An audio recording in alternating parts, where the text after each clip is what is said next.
US forces are currently preparing to end the Islamic Republic of Iran.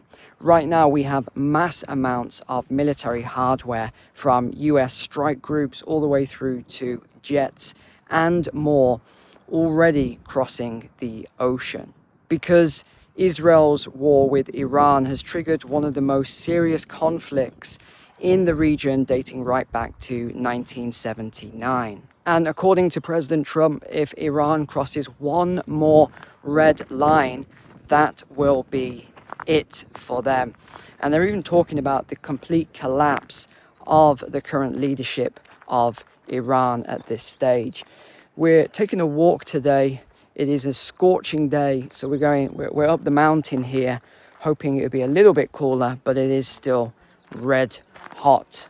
But you know, one point I want to make on this is that the whole rhetoric around this whole thing is around nuclear weapons, and it usually is. If you think back to Iraq, you know, WMDs and everything else, I want to kind of give you another perspective today. I'm not discounting it or saying it's not about nukes, but I do think that if you look into this a little bit deeper, there is more afoot. Because the US and Israel know they have a very, very unique opportunity right now to end the current leadership of Iran. Now, this would be crucial for a number of reasons. We've got so much to cover in this video, but one of those reasons is that if you remember back to some of my other sort of forecasts and geopolitical videos here, you'll remember I talked about how there's this alliance. You have China, Russia, Iran, North Korea. Now, it's not a military official alliance. It's not a pact that one would come to the aid of the other,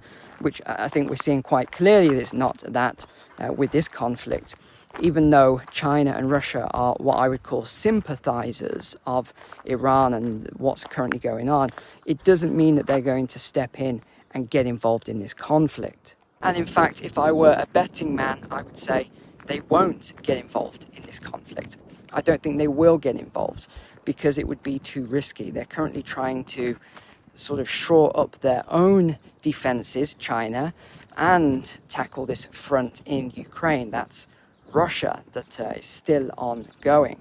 And I think it's going to really pose an opportunity, actually, for Russia, for China, who I think not only with Israel and, well, it's mainly Israel in that region that will benefit from the fall of Iran, if indeed we do get to that stage. And I'm not saying we will, but if that were to happen, it wouldn't just be them that benefits. The other people who would benefit from this would be China, or the other countries, China and Russia, especially with everything going on right now. This is actually in some ways quite positive for them geopolitically. Now, the media has been picking up, and you've probably heard this all day long, what President Trump has said, and that is that he will make a decision whether to go in, i.e. attack, join the war, within the next 2 weeks.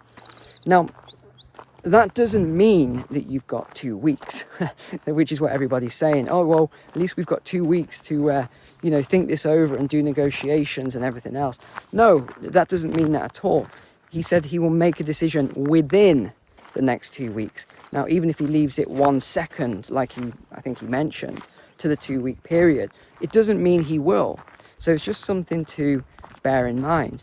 You know, we've talked about the book The Art of War by Sun Tzu many times here before, and I feel like that's what we are seeing right now. We're seeing the art of war playing out in real time. Now, another point on this 2 week reprieve I want to bring up, and then again we'll come back to the art of war, Sun Tzu here, is that I don't actually think President Trump is giving Iran 2 weeks to make a decision. What I think he's doing is he's buying time and taking 2 weeks to get absolutely all of the US military that would be sensible into position for an attack.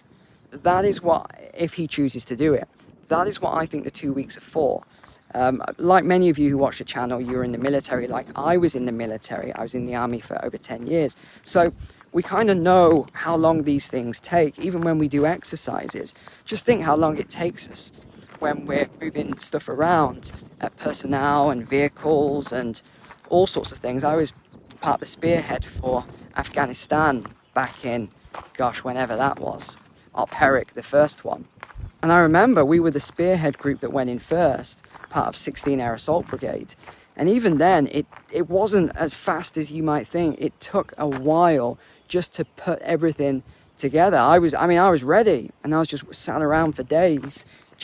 Well, not sat around, I was in the gym most of the time, but you just sat around waiting for that call of when you're going to RAF Bryce Norton and getting on a cargo flight straight over to the Middle East. It isn't immediate, ladies and gents. They couldn't just do it all tomorrow if they chose to. You do need time to put everything into position. Now, talking of putting everything into position, for you personally, I've been talking for the last couple of weeks now about the gold and silver investing program. I am almost at the end of recording the first program. And remember what I said, once I finish recording the first of the two programs, the first is the investing program, the second is the advanced one for the advanced students.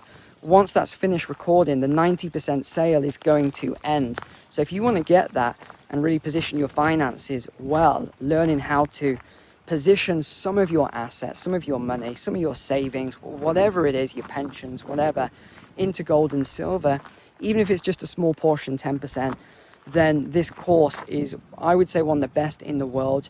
The foundation course is absolutely solid. The advanced course, I've got the best experts from around the world. You won't find better analysts from around the world who are on that second course. We've got a lot of amazing people. So if you want to take advantage of that 90% off offer, then you can do that. The link is below in the description. We've got modules 10 and 11 releasing this weekend. Module 10 is all around the different markets, from the bond market, the NASDAQ, the S&P, through to the gold and silver market, and sort of correlating them and how it's one liquidity pool and how you can see when prices are about to spike in one group. So we cover all of that. Module 11 is the 5 stages of actually purchasing precious metals. So it shows you, based on you and your personal situation, you don't need a financial advisor to do this, exactly how to purchase precious metals for yourself, and based on how much money you've got, basically. So there we go, the links are below in the description. And just a reminder, silver is up 19% on the year. I'm pricing this in US dollars. Gold is up 42% on the year. 42%, silver 19%. Just imagine if you'd have bought gold at a year ago today, or silver a year ago today, you would be up massively. But I think one thing's clear is that the main objectives for the US and Israel are to end the nuclear program of Iran, which we'll come on to in a moment, because there was even some sort of conflict between the US's own government with Tulsi and what she said, and then what President Trump has said. There's even some conflict there, actually. But either way, either the Iranians destroy what they've got there themselves, or the US and Israel will do it for them, is what I think is going to most likely happen. Now, another point of sort of conflict, I would say, is that Trump's advisors told him, let me just read this out, that dropping the GBU-57s, which is a 13.6 ton bomb, or 30,000 pound bomb, would effectively eliminate the region. But he doesn't appear fully convinced by this. And so he's held off on authorizing strikes, as he would like to see more details on this, because, and again, this isn't what's being said, but I think it's because he doesn't want to look foolish if they drop these bombs and they don't actually work. You know, they'll obviously work, but if they don't achieve the objective and completely destroy everything and take out the leadership in the bunkers and everything else that would be part of the mission. Now, let me just come on to the point that I thought was really unusual for a moment here. And this was Tulsi. What she said was, Iran was not actively pursuing nuclear weapons ahead of last Friday's Israeli attack, and if it chose to, it would take up to 3 years to develop and deliver one. But Trump said, I don't care what Tulsi said, they are very close to getting a nuke, he told reporters. So even here, you're seeing some different stories. Now, just to give you some sort of idea of what the US has already sent to the region, I was on the flight tracker, and the amount of of planes that were flying over the Atlantic. And these are mainly transport, refueling planes, the sort of things that Israel is lacking and needs quite heavily. These flew over, I think it was Wednesday evening now, a couple of days back. And that tells you that there is preparedness going on. But in terms of aircraft carriers and strike groups, we had the Carl Vinson was already in the Arabian Sea. The Nimitz is en route. USS Gerald R. Ford is also in the Mediterranean. 3 US carrier strike groups now flank the Middle East. Now, this is a huge amount of firepower. If you've seen these strike groups, they are incredible. They're second to none, really. And they're now in position. Another telltale sign for me of what is going on here is that we've already seen all of the embassies evacuated. We have seen cruise ships also evacuated now. All sorts of evacuations. I believe it's a level 4 travel warning as well for US citizens in Israel and that region. So we're seeing a lot of movement at the moment, and we often see these sort of movements beforehand. But it's not just these people, it's also, if you look at the oil and gas industry, one thing I looked at right away was what was happening there. And again, we're seeing huge amounts of personnel being moved. Huge amounts of personnel being moved out of the region. Now, moving into the broader geopolitical space here then, who is on whose side? This is one of the questions that I was being asked this week. So we have the German Chancellor. He made a statement saying, thank you to Israel for doing the world's dirty work. He signaled his strong political and moral support for Israel in taking care of Iran, as he put it. But you also have the US, United States, obviously, the UK and France, who are allied and showing strong support for Israel. But then we also have what I would categorize as sympathizers. So these would be your Canada, it would be your Australia, who have actively made statements here. And it's interesting that a lot of other countries have intentionally not made statements. They've not made phone calls. They've not said anything really. And that is very interesting, especially a lot of European countries who don't want to get involved in this. I wonder why. And then when it comes to sympathizers for Iran, it's obvious here that's China, Russia, North Korea, but also Pakistan have come out very strongly. They have had a lot to say, which was an interesting one because they only just had that meeting with Pakistan and the US. I mean, that was the worst timing ever, I think.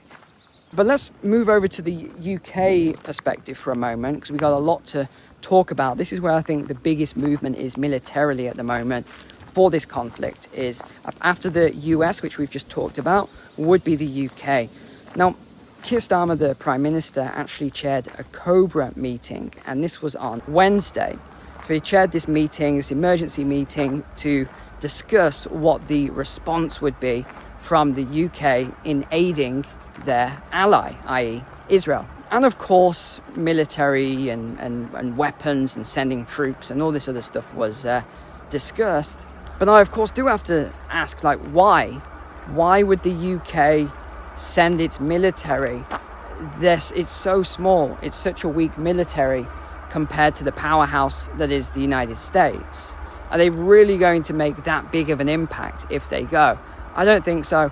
Maybe it's to get some fighting experience. Maybe that's what Keir Starmer is looking for in this proposal. But then there's the kind of issues with that, the legal issues, which we'll come on to in a moment. Because Starmer is wondering whether to allow the US, I don't think he'll have a choice really, but whether to allow the US to use the Diego Garcia base in the Indian Ocean for their attacks.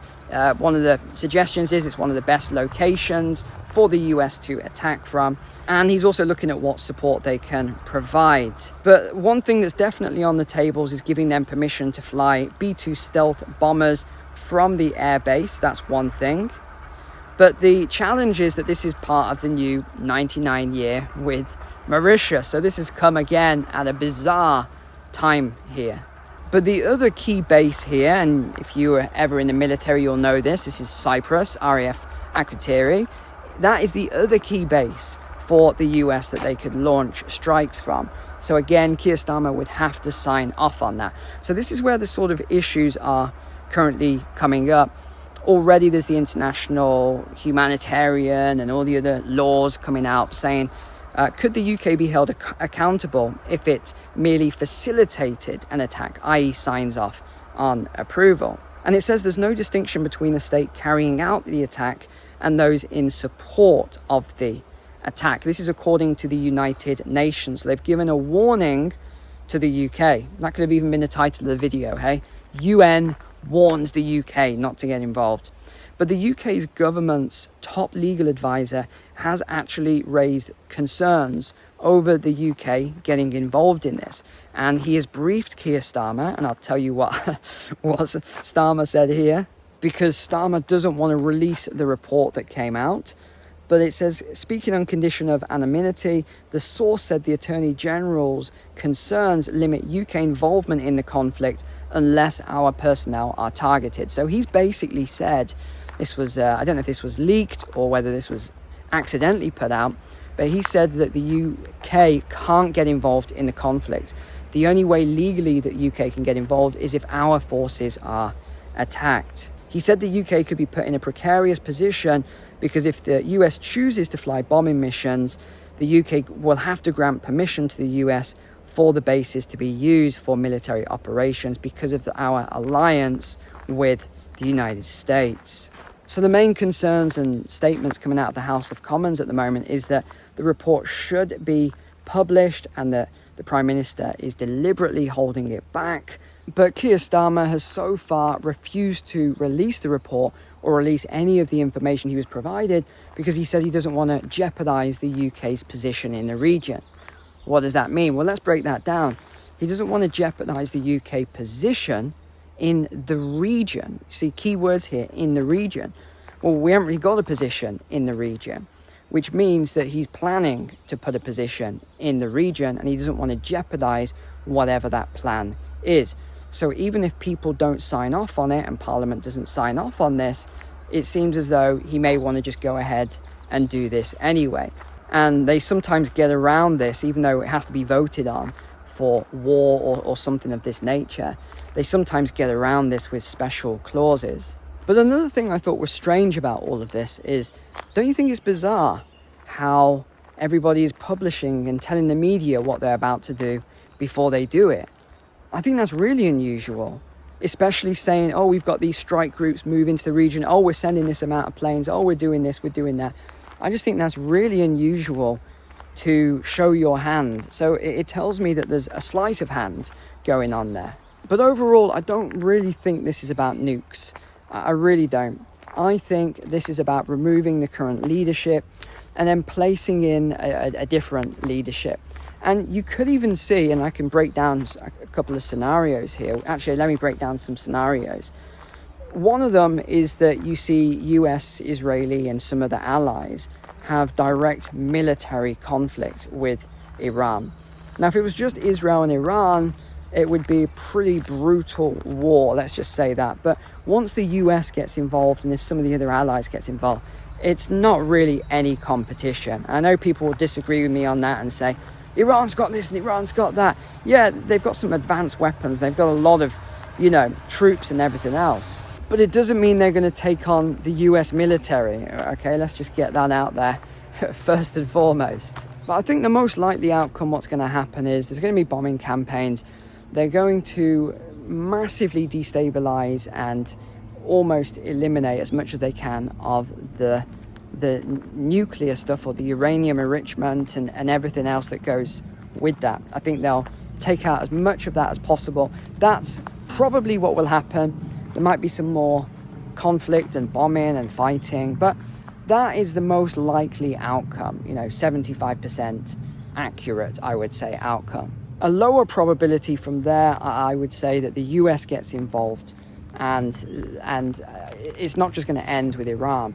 Once the US gets involved, there's going to be a mass campaign, and they won't stop with Iran. They'll go after all the proxies, Hezbollah and all the other groups in the region as well, those countries in that region. They'll be going after all of them at the same time. So that could be prolonged. You're talking years if that actually happens. Now, I know they want to go after the leader, the supreme leader. He's, 86 years old now, He hates Israel. He hates the United States. He just, with a vengeance. And I know they want to go after him, but if you actually look at the leadership and how it's all positioned, is it really going to cripple the military aspect of Iran? I don't think so. I really don't. I think, as they say, cutting off the head of the snake, I think that's what's going to happen. You're going to take out him and someone else, his 2IC is just going to step up and step into his place. I don't think it's going to solve the issue. But if it did go to that, and there's, all the proxies and everything else in the region, you're going to see energy prices going up. You would see oil prices going up. You would see a lot of other issues. You'd see inflation going up. You'd see goods being disrupted, container ships being disrupted. You would see a lot of issues. And then I guess the lowest percentage chance would be just a complete collapse of the regime.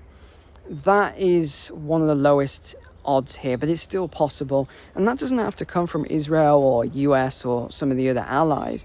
That could actually come from its own citizens, Iran's citizens rising up, especially if they think they've got a chance with military intervention from the West. You could see then an internal uprising at the same time. That is a lower possibility, but it's also a possibility. So they would be my thoughts then on what's going on at the moment. I mean, I'd love to stream this 5 times a day and keep you updated, but there's only so many hours in the day for me, and I am trying to finish off these new programs for you, which I think is a lot more valuable, is to prepare your finances for this future we're stepping into. And I'm recording day in, day out. We've got so much content there now, so much content there for you, and I hope you do take advantage of it. Already the feedback has been way better than I expected, so thank you so far for everybody who's been giving feedback. Way above my expectations, so just amazing. So thank you so much for watching today and being a subscriber here. Take care, God bless, and I will see you on the next video.